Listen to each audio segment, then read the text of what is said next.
ఇవాల్టి వార్తల వాస్తవాల్లో మనతోన్నారు BRS party senior నాయకులు దేవి ప్రసాద్ గారు, రాజకీయ విశ్లేషకులు కొట్టం జంగా యాదవ్ గారు. గుడ్ మార్నింగ్ అండి, వెల్కమ్ టు వార్తల వాస్తవాలు. ఇవాల్టి వార్తల వాస్తవాల్లో మనం ఈ 3 అంశాలపైన డిస్కస్ చేద్దాం. నరకమే, వరదలు వచ్చి 4 రోజులైంది. వరదల్లో బురదల్లో ఇంకా 4 రోజులుగా మేము మగ్గుతున్నాం. అయినా కూడా ఇంకా మాకు నరకమే కనిపిస్తుంది. ప్రభుత్వం నుంచి అందాల్సినటువంటి ఎటువంటి సహాయం కూడా మాకు అందట్లేదు. ముఖ్యమంత్రి చెప్పినటువంటి ఆ 10,000 సాయం కూడా మాకు ఇంతవరకు చేరలేదు. ఇది ఖమ్మం మున్నేరు బాధితుల అరిగోస. మరొక అంశం తీసుకుంటే రోడ్డున పడేస్తారా? ఇప్పుడు విద్యా సంవత్సరం మధ్యలో ఉంది. ఇప్పటికిప్పుడు మమ్మల్ని విధుల నుంచి తొలగిస్తే మా బతుకేం కావాలి, మేము ఎట్లా బతకాలి అంటూ పార్ట్ టైం లెక్చరర్స్, గురుకుల టీచర్లు ధర్నా చేశారు. నిన్న ఎస్సీ గురుకుల సొసైటీ ముందు సెక్రటరీ తీరుపైన వాళ్ళు ఆగ్రహం వ్యక్తం చేశారు. హెచ్ఆర్సీకి కంప్లైంట్ చేశారు. ఇవాళ ఉపాధ్యాయ దినోత్సవం. అది ప్రైవేటు ఉపాధ్యాయుడైనా ప్రభుత్వ ఉపాధ్యాయుడైనా ఇవాళ ఉపాధ్యాయ దినోత్సవం. ఉపాధ్యాయుల్ని చాలా గౌరవంగా గుర్తు చేసుకోవాలి, గౌరవంగా చూడాలి. అటువంటి ఉపాధ్యాయుల్ని ఇవాళ ఉపాధ్యాయ దినోత్సవం రోజున వాళ్ళ జీవితాలు ఆగం చేసినటువంటి ఒక నిర్ణయం అనేది జరిగింది గురుకుల పార్ట్ టైం టీచర్ల విషయంలో. ఇక మరో విషయం తీసుకుంటే హైడ్రా చిట్స్, సీఎం నిర్ణయం పైన సొంత పార్టీ నేతల్లోనే వ్యతిరేకత వస్తుంది. పార్టీలో 2 గ్రూపులుగా నేతలు విడిపోయారు. ఏకంగా ఢిల్లీకి చేరింది పంచాయతీ. అక్కడి నుంచి ఏఐసీసీ అధ్యక్షుడు మల్లికార్జున ఖర్గే సీఎం రేవంత్ రెడ్డికి ఫోన్ చేసి మొట్టికాయలు వేసినట్టుగా కాంగ్రెస్ పార్టీలో జరుగుతున్నటువంటి ఒక చర్చ. రైట్, దేవిప్రసాద్ గారు, దాదాపుగా 4-5 డేస్ అవుతుంది. ఇంకా కూడా మేము అదే నరకం అనుభవిస్తున్నాం. మాకు తినడానికి తిండి లేక, తాగడానికి నీళ్ళు లేక, నిత్యావసరాలు కూడా అందించలేక ప్రభుత్వం చాలా దారుణంగా వైఫల్యమైందంటూ ఖమ్మం మున్నేరు బాధితులు అరిగోసపడుతున్నారు. సో ముఖ్యమంత్రి ఇస్తామన్నటువంటి ఆ 10,000 కూడా అది ఎందుకు రాలేదు, ఎవరికి వచ్చా ఎవరికి రాలేదు, అసలు ఆ 10,000 సంగతి ఏందని కూడా వాళ్ళు చాలా ఆక్రోశం వెళ్ళగక్కుతున్నారు. గుడ్ మార్నింగ్ రాజేష్ యాదవ్ గారికి, వీక్షకులకు శుభోదయం. ముందుగా ఉపాధ్యాయ దినోత్సవ శుభాకాంక్షలు. బాల్యం నుండి వివిధ దశల్లో అనేక పాఠాలు నేర్పి ఆ పాఠాల నుండి ఉన్నతమైనటువంటి మానవులుగా తీర్చిదిద్దేటువంటి ప్రతి ఉపాధ్యాయునికి, చదువు దగ్గర నుంచి రాజకీయాల వరకు నేర్పినటువంటి అందరికి కూడా ఇవాళ ఉపాధ్యాయ దినోత్సవ శుభాకాంక్షలు. మీరు అన్నట్లు నిజంగానే ఇటీవల వచ్చినటువంటి వరదలన్నీ కూడా చాలా శోకాన్ని, బాధని మిగిల్చినటువంటి మాట వాస్తవం. ముందే కేంద్ర ప్రభుత్వం హెచ్చరికలు చేసినా కూడా రాష్ట్ర ప్రభుత్వం నిర్లక్ష్యంగా వ్యవహరించి ఇవాళ జరిగినటువంటి దానికంతటి కూడా కారణమైందనేటువంటి విషయం వాస్తవం. కనీసం జరిగిన తర్వాతనైనా బాధితులను ఆదుకుంటుందంటే ఆదుకున్నటువంటి పాపన పోలేదనేటువంటిది గత 4 రోజులుగా నరకం అనుభవిస్తున్నటువంటి ప్రజలందరూ కూడా తీవ్రమైనటువంటి ఆగ్రహంతో ప్రశ్నిస్తున్నటువంటి విషయాన్ని మనం అన్నింటిలో కూడా చూస్తూ ఉన్నాం. ఇక ముఖ్యమంత్రి గారు అయితే ఒకసారి ఏదో ఎన్నికల క్యాంపెయిన్ లాగా వచ్చి పలకరించిపోయిండు తప్ప అవసరమైనటువంటి సహాయ సహకారాలు మాకు అందలేదనేటువంటి ఆక్రోశాన్ని ఇవాళ ప్రజలందరూ కూడా వెలుబుస్తున్నటువంటి సందర్భాన్ని చూస్తాం. నిత్యావసర వస్తువులు అందనటువంటి పరిస్థితి, ముఖ్యమంత్రి చెప్పిన 10,000 రానటువంటి స్థితి, మొత్తం ఇళ్లలో బురద నిండకపోతే ఆ బురదను తీయడానికి అవసరమైనటువంటి యంత్రాంగం కూడా దిక్కుదోసినటువంటి స్థితి. మొత్తంగా చూస్తే వరద నష్టానికి సంబంధించినటువంటి విషయంలో పూర్తిగా ఇవాళ ఈ రాష్ట్ర ప్రభుత్వం నిర్లక్ష్యం వహించడం వల్ల ఇవాళ ప్రజలందరూ కూడా చాలా ఇబ్బందులు పడుతున్నటువంటి మాట వాస్తవం. పైగా ముఖ్యమంత్రి గారు ప్రెస్ మీట్ పెట్టి అక్కడికి పోయి ప్రతిపక్ష నాయకులు రావాలి, ప్రజలు కష్టాల్లో వాళ్ళ వెంట ఉండాలి, ప్రజలు ఏదైనా ఆ అసహనంతో కానీ ఆగ్రహంతో కానీ వాళ్ళకి ఏవైనా చేరకుంటే ప్రతిపక్షం ద్వారా మాకు చెప్పాలని చెప్పి చిలుక పలుకులు పలికినటువంటి రేవంత్ రెడ్డి గారు, ఆ తర్వాత బీఆర్ఎస్ పార్టీ నాయకులందరూ కూడా హరీష్ రావు గారి నేతృత్వంలో సబితా ఇంద్రారెడ్డి, జగదీశ్వర్ రెడ్డి, పువ్వాడ అజయ్ కుమార్ అందరూ పోయినప్పుడు కూడా వాళ్ళు పోయినట్టే కనీసం వాళ్ళని అడుగుతుంటే కూడా ప్రజల దగ్గర పోయి అడిగి విషయాలు తెలుసుకుంటే వాళ్ళ మీద దాడి చేసేటువంటి ప్రయత్నం చేశారు. అంటే మొత్తంగా ఈ 4 శనివారం ఆదివారం ఈ 2 రోజులు ముఖ్యమంత్రి ఏదో సినిమా మూడ్లో ఉన్నారని ఒక సినిమా చూశారన్నది ఒకటి. తర్వాత బాలకృష్ణ ఫంక్షన్ జరిగింది ఆయన 50 సంవత్సరాలకు సంబంధించి. సో ఆ ఫంక్షన్కి వెళ్ళే మూడ్లో ఉండి సరే ఫైనల్గా అక్కడికి వెళ్ళలేదు. చంద్రబాబు నాయుడు రాకపోవడం వల్ల, ఆయన కూడా వెళ్ళకపోవడం వల్ల టోటల్గా ఒక సినిమా మూడ్లో ముఖ్యమంత్రి ఉన్నాడు తప్పించి ఈ ఇంత అలర్ట్ వాతావరణ శాఖ చేసినా కూడా అక్కడ అధికార యంత్రాంగాన్ని అప్రమత్తం చేయడం కావచ్చు. సో దాంట్లో అటువైపు దృష్టి సారించకుండా కేవలం సినిమా ఫంక్షన్ మూడ్లోనే సీఎం ఉన్నట్టుగా మనకు ఒక వార్త, లేదంటే నిన్న బీఆర్ఎస్ నాయకులు కూడా ప్రెస్ మీట్లో కూడా దాన్ని వెల్లడించారు. ఇప్పుడు రాజేష్ గారు 2 అంటే మనకేమైనా వరదలు ఖమ్మం, విజయవాడ 2 కూడా రావడం వల్ల సరే చంద్రబాబు నాయుడు మీద మిగతా ప్రజా వ్యతిరేక విధానాల పట్ల ఆయన పట్ల మనకు ఎటువంటి దృష్టి ఉన్నప్పటికీ కూడా మొన్న జరిగినటువంటి వరదల సందర్భంగా ముఖ్యమంత్రి గారు స్వయంగా 3-4 సార్లు వరద బాధితులను పరిశీలించడానికి విజయవాడలోనే క్యాంప్ వేసిపోయినటువంటి సందర్భాన్ని చూసాం. మన ముఖ్యమంత్రి గారు ఏం చేస్తున్నట్టు మీరు అన్నట్టు సరిపోదా శనివారం సినిమా చూడడమో లేకుంటే సినిమా ఫంక్షన్లకు అటెండ్ కావడమో అందరినీ ఆయన పలకరించి ఎన్నికల క్యాంపెయిన్ లాగా ఎన్నికల కమిషన్ ఏదో 5 గంటలకు ముగించాలనేటువంటి పద్ధతిలో ఆదరాబాదరాగా ఎక్కడ కూడా ఆకుండా ప్రెస్ మీట్ పెట్టి వచ్చినటువంటి సందర్భాన్ని చూసాం. అంటే ఇవాళ రేవంత్ రెడ్డి గారు వరద బాధితుల దగ్గరికి పోయి ఏ ఒక్క వరద బాధితులను కూడా ప్రయత్నం చేయలే. ఆ 3 మంత్రుల్ని పలకరించడం, ఆ 3 మంత్రుల క్షేమ సమాచారాన్ని తెలుసుకోవడం తప్ప ప్రజలకు సంబంధించినటువంటి ఏ ఒక్క అంశాన్ని ఇవాళ పరిష్కరించలేదు. పైగా ప్రతిపక్షాల మీద, కేసీఆర్ గారి మీద, మిగతా ఏదైనా మనం ప్రజల పక్షాన కేటీఆర్ అడిగినా, హరీష్ రావు అడిగినా, కేసీఆర్ అడిగినా దాన్ని రకరకాల మూడ్లో మరి విమర్శించేటువంటి పద్ధతి. మొత్తంగా టోటల్గా ఈ వరద బాధితులకు సంబంధించి ఈ 4 రోజులుగా నరకం చూపించడానికి ప్రధాన బాధ్యత ఇలా కాంగ్రెస్ ప్రభుత్వం తీసుకోవాలి. జంగాదేవ్ గారు, అప్పటికప్పుడు తక్షణ సాయంగా ఇంటికో 10,000 ఇస్తామని ముఖ్యమంత్రి చెప్పారు. బట్ ఆ సాయం కూడా మాకు అందలేదు. ఆ సాయం మరి కేవలం మాటలకే పరిమితమా? మా సాయం అసలు ఆ సాయం వస్తుందా రాదనేటువంటి ఆవేదన వాళ్ళు వ్యక్తం చేస్తున్నారు. నిన్న మంత్రి పొంగులేటి శ్రీనివాసరెడ్డిని కూడా నిలదీశారు సొంత నియోజకవర్గంలోనే. ఏది అంటే ఇంత జరిగినా కూడా 4 రోజులైనా కూడా మమ్మల్ని ఆదుకునే వాళ్ళే లేరా అని. ఎట్లా వీళ్ళందరినీ ఆదుకోవాల్సినటువంటి బాధ్యత ప్రభుత్వం ఎందుకు విస్మరించింది? మీరు చెప్పినట్లు ఈ యొక్క ఏదైతే అల్పపీడనం వలన వచ్చినటువంటి ఈ యొక్క వాతావరణానికి గతంలో మనం వరదలు తీసుకున్నట్లయితే 3 సంవత్సరాల క్రితం హైదరాబాద్ నగరం కూడా మనకు మునిగిపోయిందని చూసినాం. కానీ ఆ సమయంలో కేసీఆర్ గారు ఖచ్చితంగా 10,000 ఇంటికి 10,000 ఇవ్వాలి అని చెప్పేసి నిర్ణయించడంతో రాత్రికి రాత్రి ఇళ్లల్లోకి వెళ్ళేసి అధికారులు అక్కడనే వాళ్ళ ఇంటి ముందరనే గుమ్మం ముందర 10,000 అందజేసి వారికి తక్షణ సాయంగా అందించడం జరిగింది. కానీ నేడు రేవంత్ రెడ్డి గారు చెప్పినా కానీ మాటలు వినే పరిస్థితుల్లో లేరు అధికారులు. అంటే అక్కడ ఉన్నటువంటి పొంగులేటి శ్రీనివాసరెడ్డి గారు మాత్రము పాల పొంగుగా తయారయ్యింది. తుమ్మల నాగేశ్వర్ గారు జనాలను తూర్పారబడుతున్నారు. ఏదైతే బట్టి విక్రమార్క గారు ఉన్నారో వారి ఒట్టి మాటలు కట్టిపెట్టబోయి గట్టి మేలు తలపెట్టబోయి అన్నట్టు కాకుండా ఒట్టి మాటలు చెప్పేసి అక్కడికక్కడ మాత్రం మేము ఏదో చేస్తామని చెప్పేసి తప్పించుకొని తిరుగుతున్నారు. అదేవిధంగా రేవంత్ రెడ్డి గారు కూడా గతంలో ఏదైతే మనం అనుకున్నట్టు వరదలు వచ్చిన తర్వాత వెలిసిన తర్వాత అక్కడ పోయేసి సందర్శనకు ఏదో మనకు విహారయాత్రకు పోయినట్టు పోయి అక్కడ పలకరింపు తూతూ మంత్రంగా చేసుకొని బయటపడేరు. కానీ వారు ఎక్కడ కూడా ప్రజల్లో కలిసి తిరిగినటువంటి సందర్భం లేదు. ఇంతకుముందు పెద్దలు చెప్పినట్టు ఆంధ్రప్రదేశ్లో కూడా వచ్చినప్పటికి కూడా మీ గురువు గారు అయినటువంటి చంద్రబాబు నాయుడు గారు బోట్లలో తిరుగుతూ ప్రజలకు ధైర్యం చెప్తూ నేనున్నాను, నాకు 24 గంటలు టైం ఇవ్వండి, మా అధికారులను అప్రమత్తం చేసి మీకు ఏదో ఒక రకంగా నేను సహాయక చర్యల్లో పాలు పంచుకుంటాను, మిమ్మల్ని కాపాడుతానని చెప్పి ధైర్యం చెప్పడం. అంటే అప్పటికప్పుడు తను తక్షణ సాయం అందించలేకపోయినా కానీ కనీసం ప్రజల్లో ధైర్యం వస్తుంది. అదే విషయం కూడా మనం చూసినాము. ఆల్రెడీ ఒక మహిళ ఒక విద్యార్థి కూడా చెప్పింది, అయ్యా నువ్వు మా ప్రాణాలు కాప్పుడు తర్వాత సంగతి, కానీ కనీసం మాకు ధైర్యం చెప్పేవాడు లేడు, మీరు ఎక్కడున్నారు ఏడాగున్నారయ్యా అని చెప్పేసి కూడా మనం మన క్లిప్పింగ్ లో కూడా చూడడం జరిగింది. ఇప్పుడు ఖమ్మం మున్నేరు బాధితులు ఒక్కరే కాదు, మహబూబాద్ జిల్లా కూడా చాలా గ్రామాలు ఇంకా నీళ్ళలోనే ఉన్నాయి. చాలా గ్రామాలు మీరు అన్నట్టు అక్కడ చీకటి, కరెంటు లేకపోవడము, పారిశుద్ధ్యము, అక్కడ విష జ్వరాలు ప్రబలుతున్నాయి. అక్కడ డెంగ్యూ కానీ అదేవిధంగా మలేరియా కానీ ఈ వరద బాధితుల వల్ల అక్కడ ఉన్నటువంటి చెత్త పేరుకపోవడం వలన అక్కడ ఉన్నటువంటి వ్యాధులు అంటే ప్రాణాలకు కూడా నష్టము. మునిగిపోయిన వాళ్ళు దాదాపు ఒక 20 మంది ఇప్పటికీ చనిపోయినప్పటికీ కూడా మిగతా వారిని కాపాడుకునే పరిస్థితి కూడా ఈరోజు రేవంత్ రెడ్డి గారి సర్కారు నిర్ణయంలో చాలా లోపాలు పాటిస్తుంది. ఎక్కడ కూడా పట్టించుకున్న పాపన పోవట్లేదు.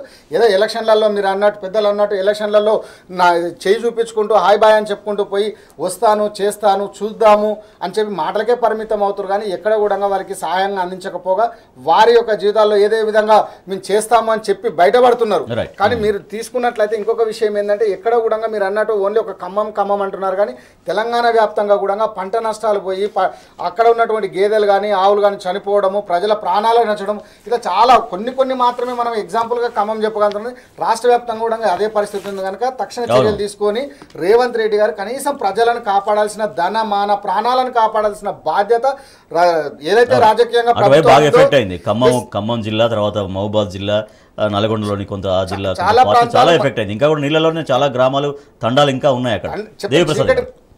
చెప్పండి రాజేష్ గారు, గతంలో మన ములుగు ప్రాంతానికి సంబంధించినటువంటి ఆ వరద వచ్చినప్పుడు ఒక గ్రామాన్ని కాపాడడానికి ఆనాటి ఉన్నటువంటి కేసీఆర్ ప్రభుత్వం ఒక్క మనిషి కూడా చనిపోకుండా చేయడానికి హెలికాప్టర్లు తీసుకొచ్చి ఇదే సీతక్క చాలా ప్రశంసలు ఊరిపించింది. వెంటనే మాకు హెలికాప్టర్ రావడం వల్ల మేము బతికి బయటగట్టమని చెప్పి గ్రామీణ ప్రాంతాలకు సంబంధించిన అందరికీ నిత్యావసర వస్తువులు పంపిణీ చేయడం కావచ్చు, వారికి ఒక ధైర్యం ప్రభుత్వం మీ ఎంట ఉందనేటువంటి ఒక ధైర్యాన్ని ఇచ్చినటువంటి సందర్భాన్ని చూసాం. కానీ ఇక్కడ 2 రోజులైనా కేంద్రం బడేబాయి చోటాబాయి అని ఒకరికొకరు మెచ్చుకోవడం తప్ప ఒక్క హెలికాప్టర్ ఆ రోజు మనకు రాలేదు. నేషనల్ డిసాస్టర్ రెస్పాన్స్ ఫోర్స్ కూడా బాగా లేటుగా వచ్చిందని చెప్పి కూడా ప్రజలందరూ కూడా చెప్తా ఉన్నారు. ఆ సుభాన్ అనేటువంటి ఒక వ్యక్తే వాళ్ళని కాపాడిండు. 9 మంది ఎమ్మెల్యేలను గెలిపించడం, కానీ ఎవ్వరు కూడా మమ్మల్ని కాపాడలేదని చెప్పి రోదన పెడుతున్నటువంటి సందర్భాన్ని చూసాం. అంటే ఎక్కడ కూడా సరైనటువంటి చర్యలు అంటే వరద వచ్చినప్పుడు వాళ్ళకు అండగా ఉండడం, వాళ్ళకు అవసరమైనటువంటి నిత్యావసర సరుకులు అందజేయడం, మేమున్నామనేటువంటి భరోసా కల్పించడం, తర్వాత ఇంకా ఫర్దర్గా డ్యామేజ్ జరగకుండా వాళ్ళందరినీ కూడా రిహాబిలేషన్ క్యాంపులకు తరలించడం, ఇవన్నీ కూడా పునరావాస చర్యలు. మనం వాళ్ళకు జరిగినటువంటి నష్టాన్ని ఏ ప్రభుత్వం పుడచలేదు రాజేష్. ఇలా లక్షల రూపాయలు పోతాయి, ఇచ్చేది 10,000 ఇస్తే ఏమవుతుంది? రేపు 25 లక్షలు ఇవ్వమని చెప్పి రేవంత్ రెడ్డి గారు చనిపోయినటువంటి వాళ్లకు వరదలకు సంబంధించి మనల్ని డిమాండ్ చేసి ఉన్నారు. బీఆర్ఎస్ ప్రభుత్వం ఉండగా మీరు 25 లక్షలు ఇవ్వండి అని అన్నాడు. ఇవాళ ప్రభుత్వం మీ అధికారంలో ఉంది కదా, 25 లక్షలు ఎందుకు ఇస్తలేవు? కేవలం 4 లక్షలని 5 లక్షలు చేసి 5 లక్షలు ఇచ్చి చేతులు దుడుచుకున్నటువంటి సందర్భాన్ని మనం చూసినాం. పైగా మీరెందుకు ఇస్తలేరని ప్రతిపక్షాల నుండి డబ్బులు అడిగేటువంటి స్థితి కనబడతా ఉంది. కాబట్టి ఎట్టి పరిస్థితిలో కూడా ఇవాళ ఇది ఒక జాతీయ విపత్తు. కేంద్రమేమో మౌనంగా చూస్తూ కిషన్ రెడ్డి గారు బాధ్యత రాహిత్యంగా ఎస్డిఆర్ఎఫ్ల ఫండ్స్ ఉన్నాయి మీరు పనులు చేసుకోండి అని చెప్పి ఆయన బాధ్యత రాహిత్యంగా మాట్లాడుతున్నాడు. కేంద్రం సరైనటువంటి చర్యలు లేదు, అవసరమైనటువంటి రెస్క్యూ ఆపరేషన్లో సరైనటువంటి లేదు. ఈ రాష్ట్ర ప్రభుత్వం ఏమో 3 మంత్రులు, మిగతా సమస్యలు ప్రధానమైన సినిమా ఫంక్షన్లు, స్పోర్ట్స్, ఇవి తప్ప సన్మానాలు తప్ప మీరు ప్రజలు కష్టాల్లో ఉన్నారు, కన్నీళ్ళలో ఉన్నారు, చాలా మంది చనిపోయిర్రు. ఇవాళ వాళ్ళకి అండగా ఉంటామనేటువంటి ఒక భావన పోయి ఖమ్మంలో ఉండాలి, హైదరాబాద్లో ఉండాల్సినటువంటి అవసరం ఏముంది? ఇక్కడ హైదరాబాద్లో చీఫ్ సెక్రటరీ ఉంటారు, మీరు ఖమ్మంలో ఉండి పరిశీలించండి. మహబూబాబాద్ అవన్నీ కూడా ఎంత దారుణంగా పోయినాయి రాజేష్ గారు. ఒక దశాబ్ద కాలం వీటిని సరి చేసుకోనంత డ్యామేజ్ జరిగిపోయింది. కాబట్టి అసాధారణ వర్షపాతం కురిసింది. ఈ అసాధారణ ఇప్పుడు ప్రకృతి మనం ఎప్పుడు ఎట్లా దాడి చేస్తుందో తెలియదు రాజేష్ గారు. కనీసం వాటిని అడ్డుకోవడానికి అవసరమైనటువంటి మినిమం చర్యలన్నా ప్రభుత్వం తీసుకోకపోతే ప్రజలకు ఎవరు దిక్కు చెప్పండి? ఇలా కాంగ్రెస్ ప్రభుత్వాన్ని ఎన్నుకున్నాం, నాశనం అయిపోతున్నాం అని చెప్పి రోదన పెడతా ఉన్నారు. జంగారు వారు చెప్పినట్టుగా కేంద్రం చాలా వేగంగా స్పందించాల్సిన అవసరం ఉంటుంది. కేవలం ఏదో ఫోన్లో మాట్లాడి ఏం జరిగిందని తెలుసుకోవడం కాదు. తక్షణ సహాయం కింద 1000 కోట్ల 2000 కోట్ల ఏదో కేంద్రం నుంచి రాష్ట్రానికి రావాలి. బట్ అది ఎందుకు జరగలేదనేది, రాష్ట్రంలో దాదాపు 5000 కోట్లకు పైగా నష్టం జరిగిందనేది ప్రభుత్వం ఒక ప్రాథమికంగా అంచనా వచ్చినప్పుడు కేంద్రం ఎట్లా స్పందించాలి, కేంద్రం స్పందించడం కోసం ఇక్కడ కేంద్ర మంత్రులుగా ఉన్నటువంటి నాయకులు లేదా బీజేపీ ఎంపీలు ఏం చేయాలి, ఎందుకు ఏం చేయలేకపోతున్నారు అనేది. ఇక్కడ కేంద్రంని మన తెలంగాణ మీద ఇప్పుడే కాదు అప్పటి నుంచి కూడా సవతి తల్లి ప్రేమని చూపిస్తుందని చెప్పొచ్చు మనం. ఎందుకంటే ఎక్కడ కూడా గతంలో కూడా కేసీఆర్ గారి హయాంలో కూడా ఏనాడు కూడా ఇదే కేంద్రం ఏనాడు సపోర్ట్ చేయలేదు. కానీ మేము సపోర్ట్ చేసుకుంటాను, నేను కేంద్రానికి దగ్గరగా ఉంటే రేపు నేను నిధులు తేబట్టగలుగుతానని చెప్పేసి నరేంద్ర మోడీ గారు వచ్చిన సందర్భంలో రేవంత్ రెడ్డి గారు అదే వేదిక మీద నేను బడేబాయ్ అని చెప్పి సంబోధించడానికి కారణం, రేపు భవిష్యత్తులో నాకు ఏదైనా అవసరం అయితే ఖచ్చితంగా తెలంగాణ రాష్ట్రాన్ని ఉద్దేశించి తెలంగాణ ప్రజల కోసమే నేను అతన్ని ఆ విధంగా సంబోధించడం జరిగింది తప్ప నా వ్యక్తిగతం కాదు, నేను మంచిగా చేసుకోవడానికి నిధులు తెచ్చుకోవడానికి అని చెప్పి ఆ రోజు బహిరంగంగా కూడా మీటింగ్లలో కూడా చెప్పడం జరిగింది రేవంత్ రెడ్డి గారు. కానీ మరి ఆ రోజు ఉన్నటువంటి అనుబంధము ఈ రోజు ఏమైందో ఎవరికి కూడా అర్థం కాని పరిస్థితి. అంటే రేవంత్ రెడ్డి గారు మీరు కనీసం మరి మోడీ గారు ప్రైమ్ మినిస్టర్ గారు ఫోన్ చేసిన సందర్భంలో మీరు తక్షణ సాయం కింద అడిగారా, మరి అడగలేదా, లేకపోతే ఇంకే విషయాలు మాట్లాడుకున్నారో మాకైతే తెలియదు. కానీ ఎందుకంటే ఆ ఫోన్ సంభాషణ మా దాకా రాలేదు. కానీ అంటే జనాలలో మీరు కనీసము కేంద్రం నుంచి కానీ రాష్ట్రం నుంచి కానీ సపోర్ట్ చేయకుండా ఎక్కడికక్కడ ఎవరంతలా వారే యమునా తీరే అన్నట్టు కేంద్రం ఒకవైపు రాష్ట్రం ఒకవైపు కేంద్ర మంత్రులు కూడా ఉన్నా కానీ ఏదో చెప్పి మాటలు చెప్పేస్తున్నారు. కానీ లెక్కలు తీసేసి మేము ఇది చేసినాము అది చేసినామని చెప్పేసి తప్పించుకొని తిరుగుతున్నారు. బీజేపీ కానీ కాంగ్రెస్ కానీ ప్రజలకు చేసింది ఏమీ లేకపోగా వారి మీద ఇంకా ఏదో ఒక బురద జల్లే ప్రయత్నం చేస్తున్నారు, బురద రాజకీయాలు చేస్తున్నారు. కానీ వారు ప్రజలకు సహాయ సహకారాలు అందించే బాటంలో మాత్రం ఇక్కడ కూడా కలిసి రావడం లేదని చెప్పొచ్చు. ఇవాళ గురు పూజోత్సవం అంటే ఉపాధ్యాయ దినోత్సవం, ఉపాధ్యాయుల్ని గౌరవించుకోవాలి. అది ప్రైవేట్ ఉపాధ్యాయుల ప్రభుత్వ ఉపాధ్యాయుల ఎవరైనా గురువులే. కానీ అటువంటి గురుకుల పార్ట్ టైం టీచర్లను రోడ్డున పడేసింది ప్రభుత్వం. ఇప్పటికిప్పుడు దాదాపు 2 నుంచి 3,000 మంది అన్ని సిబ్బంది కలిపి 2 నుంచి 3,000 మంది సిబ్బందిని ఉన్నట్టుండి ఉన్న పలంగా తీసేశారు. ఇవాళ విద్యా సంవత్సరం మధ్యలో ఉంది, మా బతుకులు ఏం కావాలి, మమ్మల్ని ఎందుకు రోడ్డున పడేశారంటూ నిన్న వాళ్ళు ధర్నా చేశారు సెక్రటరీ ఆఫీస్ ఎదుట. రైట్ దేవిప్రసాద్ గారు, రాత్రికి రాత్రే రోడ్ల మీద వాళ్ళని పడేస్తే ఇప్పుడు నిజంగా విద్యా సంవత్సరం వేరే వేరే స్కూళ్ళల్లో కూడా ఇప్పుడు రిక్వైర్మెంట్ ఉండదు. వాళ్ళ భవిష్యత్తు ఏం కావాలి, వాళ్ళ బతుకు ఏం కావాలని. ఇప్పుడు రాజేష్ గారు అంటే ఇప్పుడు ఉన్నటువంటి ప్రభుత్వం ఎంత దుర్మార్గంగా ఎంత ఎట్లా వ్యవహరిస్తుందంటే ప్రజా వ్యతిరేకంగా కేసీఆర్ గారు నిర్మించినటువంటి ఆనవాళ్ళను, కేసీఆర్ గారు నిర్మించినటువంటి సంక్షేమ పథకాలను, కేసీఆర్ గారు తెచ్చిపెట్టినటువంటి విద్యా వ్యవస్థలను విధ్వంసం చేయాలని ప్రయత్నం చేస్తారు. ఏ ఒక్కటి కూడా వీళ్ళు నిర్మాణం చేయలేదు, కానీ కూలగొట్టడమే మా సిద్ధాంతం అనేటువంటి పద్ధతిలో ఇవాళ రేవంత్ రెడ్డి వ్యవహరిస్తున్నటువంటి మాట వాస్తవం. ఇవాళ గురుకులాలకు సంబంధించి ఉపాధ్యాయ దినోత్సవం, ఇవాళ భావి భారత పౌరుల్ని తయారు చేసేటువంటి ఉపాధ్యాయుల్ని మనం అందరం కూడా తలుచుకుంటాం. అటువంటి ఉపాధ్యాయ దినోత్సవం నాడు వీళ్ళందరినీ దాదాపుగా పార్ట్ టైం లెక్చరర్స్ని అందరినీ కూడా, పార్ట్ టైం టీచర్స్ని, అసిస్టెంట్ కేర్ టేకర్స్ని, తర్వాత సెంట్రల్ ఎక్సలెన్స్లో వాళ్ళ దగ్గర ఉన్నటువంటి సబ్జెక్ట్స్ టీచర్ని అందరినీ కూడా ఇవాళ తీసేయడం అనేటువంటిది ఇవాళ చాలా దుర్మార్గం.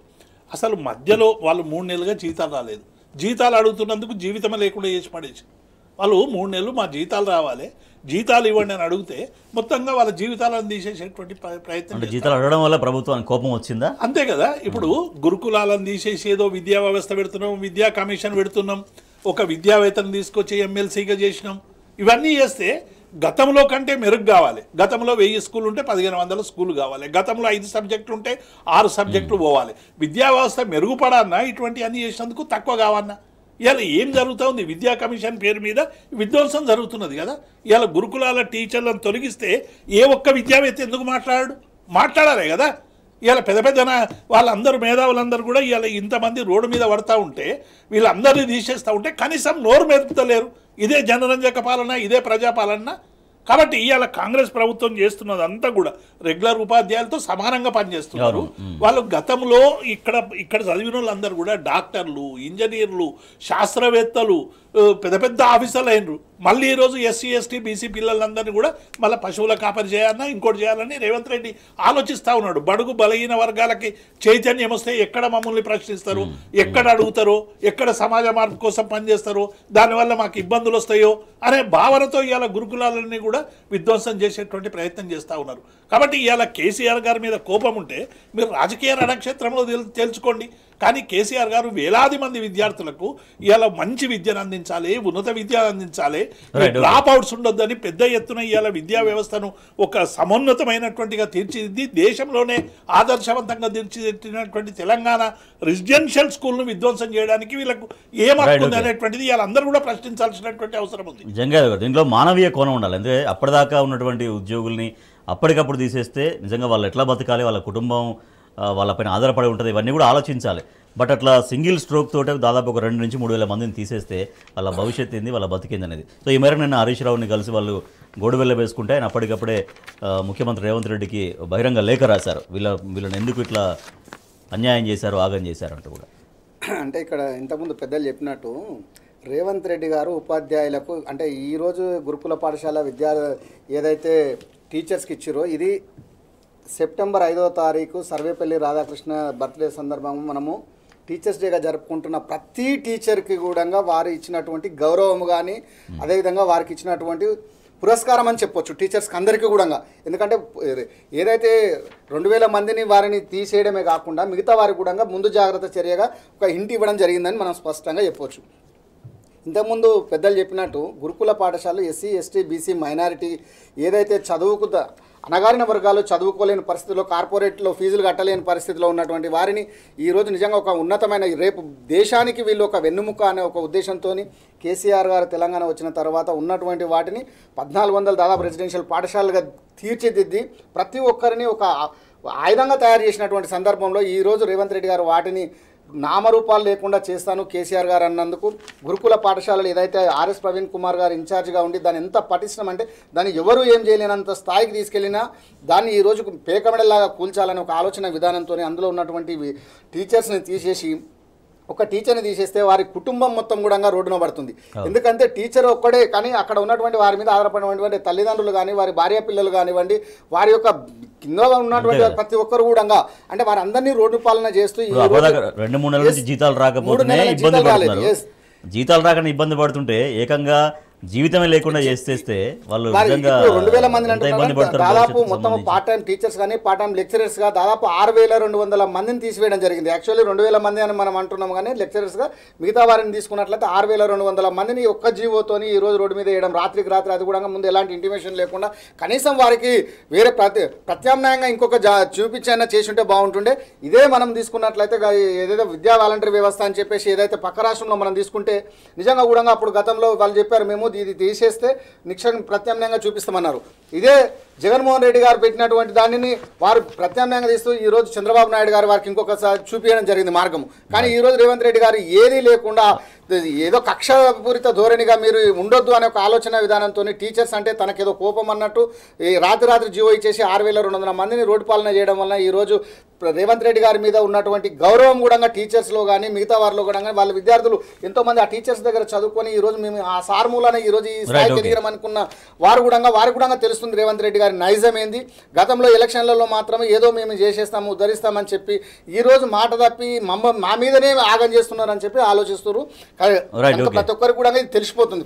దేవప్రసాద్ గారు, ఉత్తర్వులు రద్దు చేసి మమ్మల్ని తిరిగి విధుల్లోకి తీసుకోండి అంటూ వాళ్ళు నిన్న ధర్నా చేశారు. వాళ్ళ ఆవేదన కూడా వాళ్ళ గోడు వ్యక్తం చేశారు. నిజంగా ప్రభుత్వం మళ్ళీ ఎట్లా ఆలోచించాల్సిన అవసరం ఉంది ఒక మానవీయ కోణంలో. రాజేష్ గారు, వాళ్ళకి జరిగినటువంటి అన్యాయాన్ని వాళ్ళు అడిగినరు, సెక్రటరీ దగ్గరికి పోయినరు, మా గౌరవ ప్రతిపక్షాల నాయకుల దగ్గరికి పోవాలని హరీష్ రావు గారి దగ్గరికి పోయినారు. హరీష్ రావు గారు బహిరంగ లేఖ రాసిండు. మానవ హక్కుల కమిషన్ దగ్గరికి పోయినరు, ఉద్యోగ సంఘాల దగ్గరికి పోయినరు, అందరి దగ్గరికి పోయినా ఎక్కడ కూడా వాళ్ళకు సరైనటువంటి వాళ్ళకు రిలీఫ్ దొరకలే. అందుకే హరీష్ రావు గారు బహిరంగ లేఖ రాశారు. కరెంటు పోతే ఈ రాష్ట్రంలో కరెంటు పోతే దాని వెనక హరీష్ రావు ఉన్నాడు, టీఆర్ఎస్ ఉన్నాడు, బీఆర్ఎస్ ఉన్నాడు. ఉద్యోగులు ఏదైనా కదలికి వస్తే ఏదైనా డిమాండ్ చేస్తే దాని వెనక హరీష్ ఉన్నాడు, కేటీఆర్ ఉన్నాడు, కేసీఆర్ ఉన్నాడు. ప్రజలు ఏ చిన్న కదలిక వచ్చినా కదలిక వెనుక కేసీఆర్ ఉన్నాడని భయపడతా ఉన్నాడు. మొత్తంగా కూడా ఇవాళ ఎట్లా జరిగిపోయిందంటే టోటల్గా ఇవాళ అనేక విషయాలు ఇవాళ ఈ 2000 మందిని ఫ్యాకల్టీని తీసేసిన, పార్ట్ టైం వాళ్ళని తీసేసిన, తర్వాత ఎక్సలెన్సీ సబ్జెక్టు ఎక్స్పర్ట్స్ని తీసేస్తే రేపు లక్షలాది మంది విద్యార్థులకు అసలైనటువంటి చదువు అందదు. కాబట్టి ఇప్పటికైనా ప్రభుత్వం మూర్ఖంగా ఆలోచించొద్దు. కేసీఆర్ గారు గురుకుల విద్యాలయాలు పెడితే నువ్వు ఇంకా బ్రహ్మాండమైనటువంటి విద్యాలయాలు 1000 పెట్టి కేసీఆర్ను మరిపించే విధంగా పాలన ఉండాలి, ప్రతీకార పాలన ఉండొద్దు. కేసీఆర్ గారు ఏం చేస్తే అది మేము గులగొడతామంటే ఇక మన కమాండ్ కంట్రోల్ గులగొట్టాలి, సెక్రటరియట్ గులగొట్టాలి, ఇవన్నీ గులగొట్టాలి కదా. మీరు అన్నీ అందులో ఉండి పరిపాలన చేస్తున్నారు కదా. ఇలా పరిపాలన సౌలభ్యం కోసం ఇలా అనేక జిల్లా కలెక్టరేట్లు కట్టారు. జిల్లా కలెక్టరేట్లో మీరు కూర్చొని ఇలా పరిపాలన జరుగుతున్నది కదా. కాబట్టి ఇలా కేసీఆర్ గారి పరిపాలన ఎట్లా ఉందో మీరు ఇలా దానికి ప్రతీకార పాలన చేయొద్దు.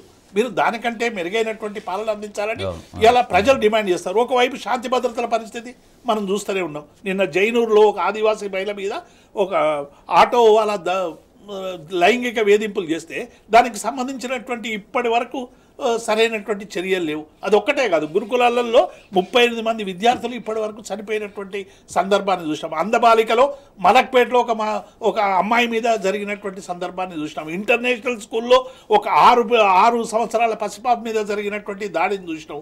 అనేక మంది సాఫ్ట్వేర్ ఇంజనీర్ల మీద జరుగుతున్నటువంటి దాడులు చూస్తూ ఉన్నాం. అంటే మహిళల పట్ల పూర్తిగా ఈ ప్రభుత్వం అసలు చర్యలే లేవు. గతంలో షీ టీం కావచ్చు, ఇది కావచ్చు, ఎవడైనా ఒకరిని పలకరించాలంటే భయపడేటోళ్ళు.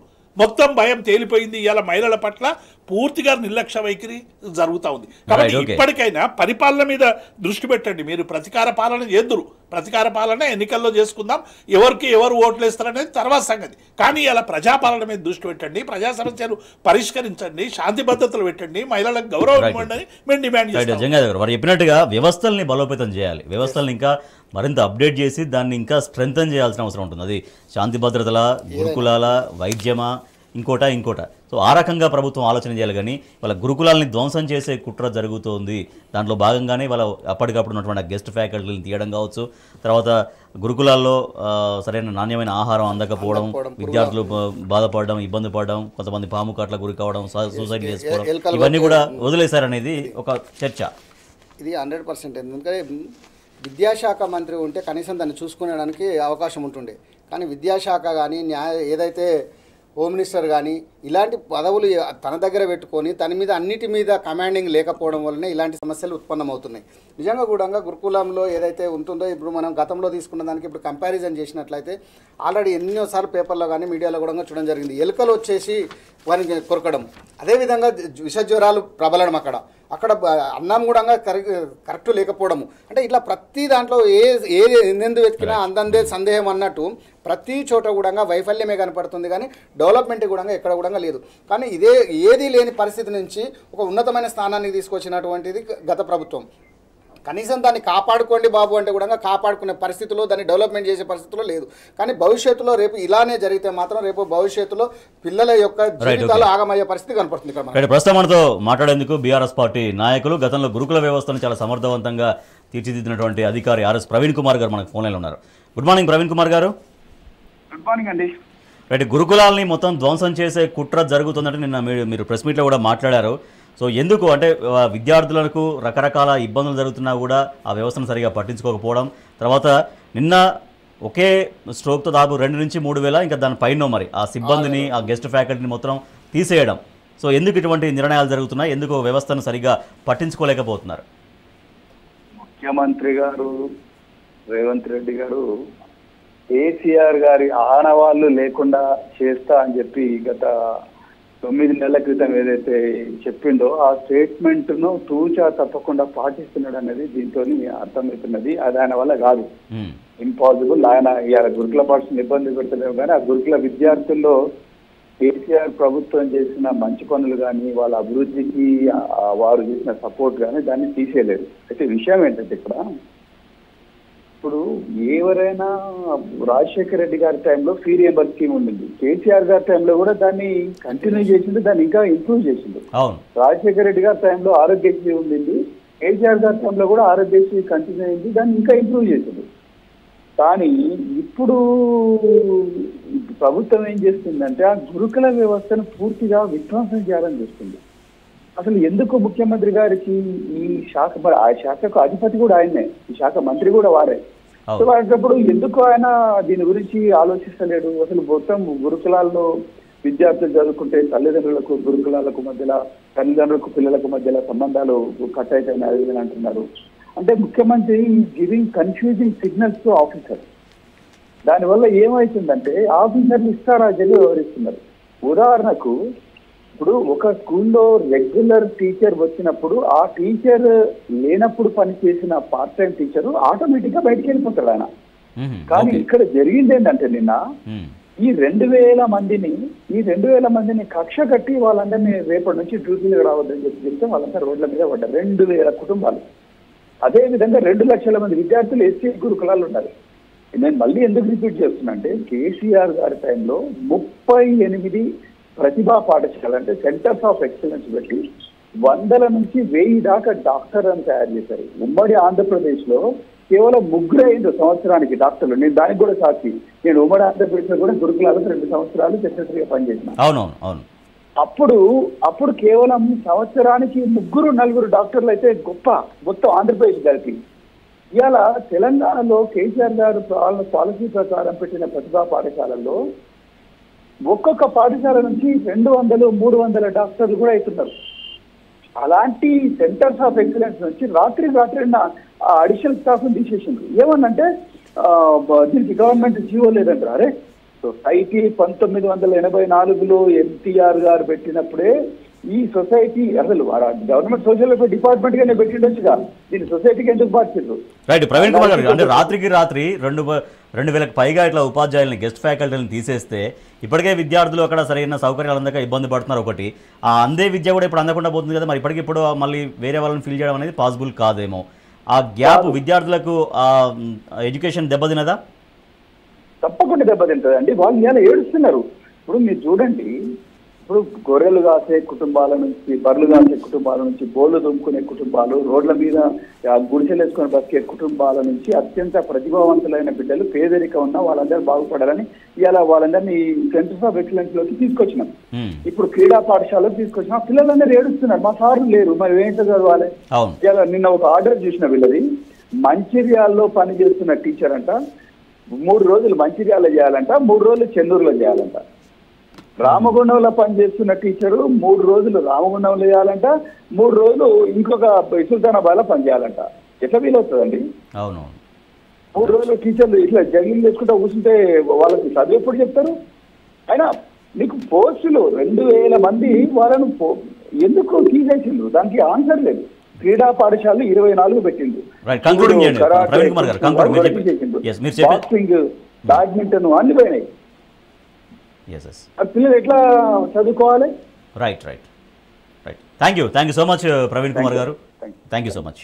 రైట్, ఇది అంటే గురుకుల వ్యవస్థ అనేది గతంలో ఎంత స్ట్రెంగ్ ఉండే బీఆర్ఎస్ హయాంలో వారు స్వయంగా అధికారిగా గురుకులాలని చాలా స్ట్రెంగ్ చేయడంలో చాలా కీలక పాత్ర పోషించారు.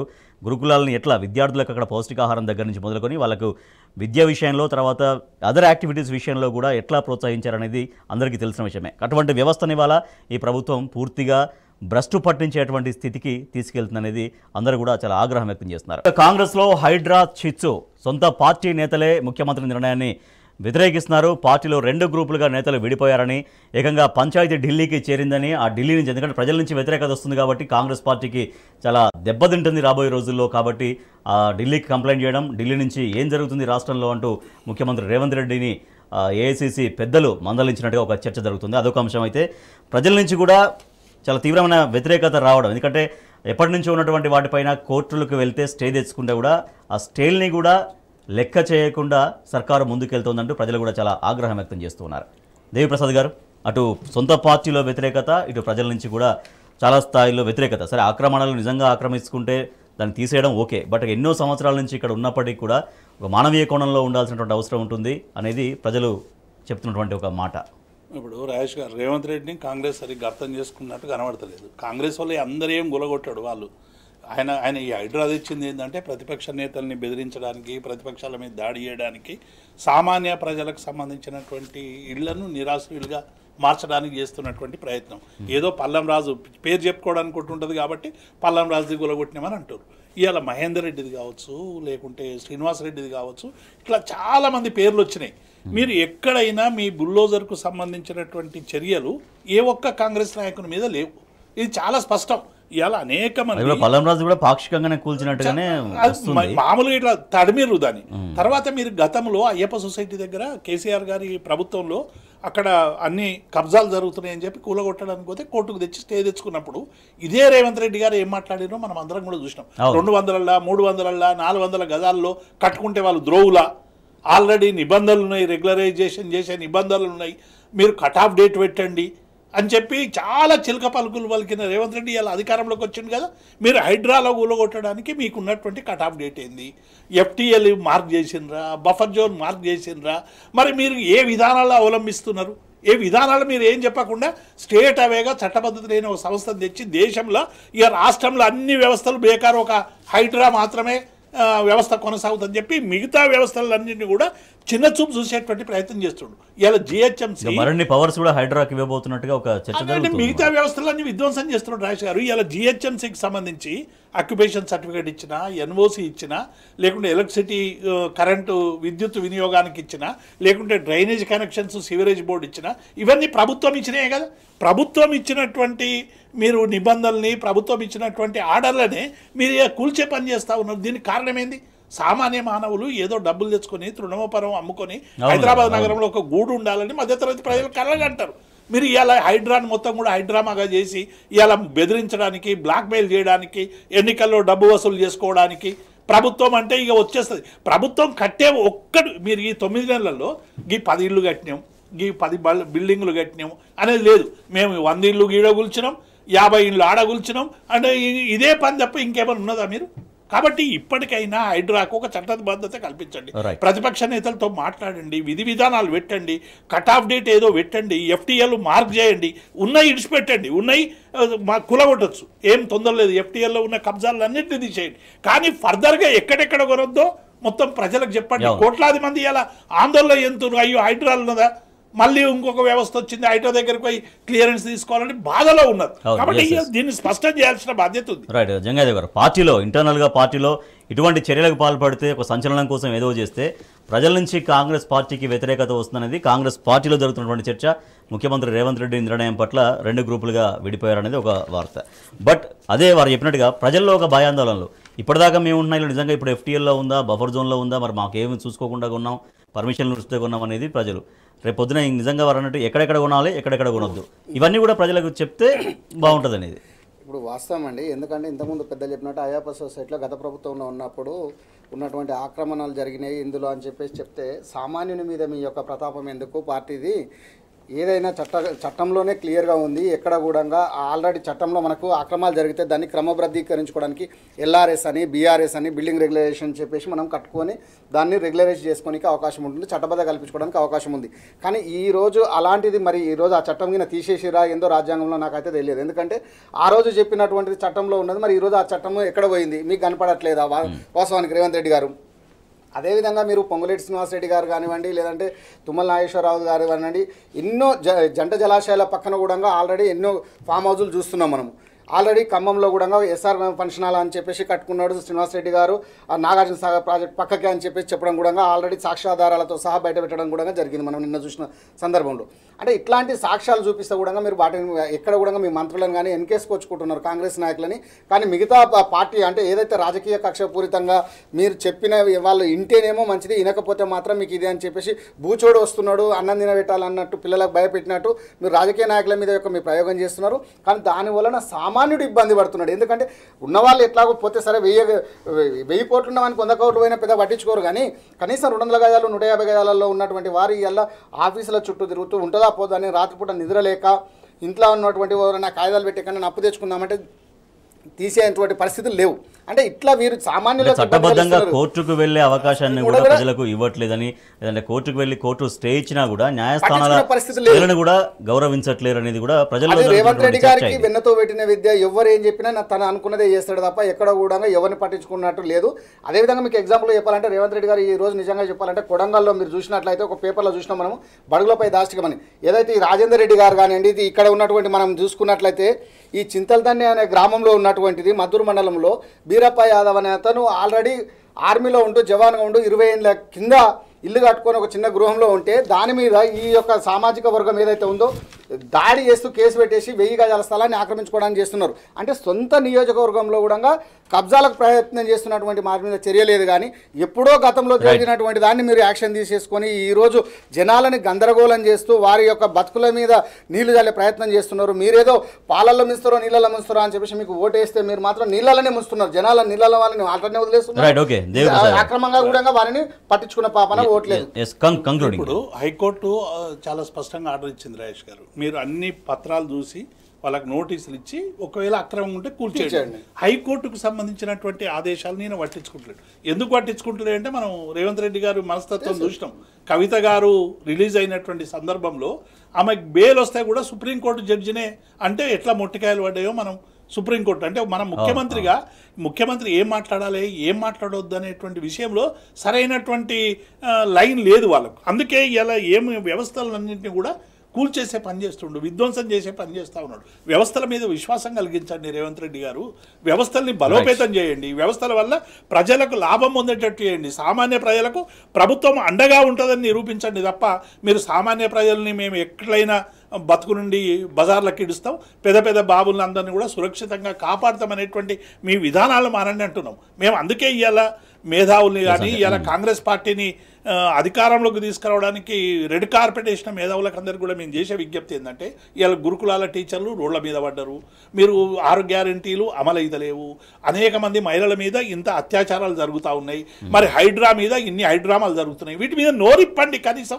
నోరిప్పి మాట్లాడండి. శాంతి భద్రతలు లేవు, ఇవి ఏవి మాట్లాడకుండా ఇంకా జనరంజక పాలన మేము 100కి డిస్టింక్షన్ మార్కులు ఇస్తున్నామని ప్రజల్ని భ్రమ పెట్టేటువంటి పని చేయొద్దని మేము విజ్ఞప్తి. నిజంగా అక్రమ నిర్మాణాలని లేదా అక్రమ ఆక్రమణల్ని డెఫినెట్ గా దాన్ని తీయాలి. But at the same time ప్రజల్ని భయభ్రాంతులకు గురి చేయాల్సినటువంటి పని అయితే లేదు. ప్రజలకు నమ్మకం ఉంచాలి, విశ్వాసం కలిగించాలి ప్రభుత్వం అంటే. Right, thank you so much Devi Prasad garu, thank you so much Jangaiah Yadav garu. ఇది ఇవాల్టి వార్తలు వాస్తవాలు. చూస్తూనే ఉండండి టీ న్యూస్.